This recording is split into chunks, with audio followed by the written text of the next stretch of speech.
To do a three-way call on your Android phone is a two-step process. First, you'll call someone, get the call connected, then open another call and merge the two. Here's how it's done.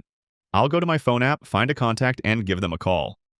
Once the call is connected, I can use the Add Call button to connect to another call simultaneously. Type a number or pick an existing contact and get that call connected. The first person you called will be placed on hold while you do this.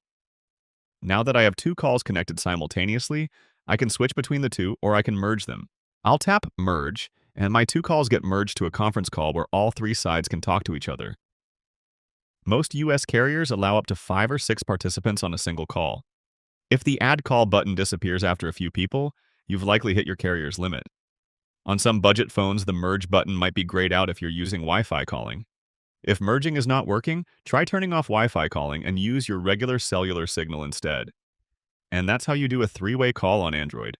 Click the like button if this helped, and subscribe for more guides like this.